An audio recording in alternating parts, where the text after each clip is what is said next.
আল্লাহ যেন বলে, বান্দা আমি না সময়কে 5টা নামে ভাগ করছিলাম, সকাল, দুপুর, বিকেল, সন্ধ্যা, রাত। আমি সময়ের সেই 5 নাম, এছাড়া তো কোনো নাম নাই। হয় সকাল, নয় দুপুর, নয় বিকেল, নয় সন্ধ্যা, নয় রাত।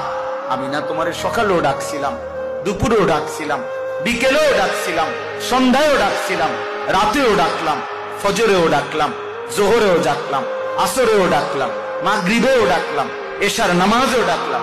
হায় নাফরমান বান্দা, আসমান আমি তোমার জন্য দিয়েছিলাম, জমিন আমি তোমার জন্য দিয়েছিলাম, সূর্য আমি তোমাকে দিয়েছিলাম, চন্দ্র আমি তোমার জন্য তুলেছিলাম, আলো, বাতাস, রোদ, বৃষ্টি, এই আকাশ, পানি, জমিন ও আসমান, তোমার শরীর, তোমার দেহ, তোমার চোখ, তোমার নাক, তোমার কান, তোমার হাত, তোমার নিঃশ্বাস, তোমার অক্সিজেন, তোমার হাতের নড়াচড়া, চোখের পলক, তোমার কানের শ্রবণ, চোখের দৃষ্টি। আল্লাহ বলে, কসম বান্দা, এসব আমি দিয়েছি, আমি দিয়েছি, আমি দিয়েছি, আমি দিয়েছি। বিনিময়ে একটা সেজদাও আমি পাবো না।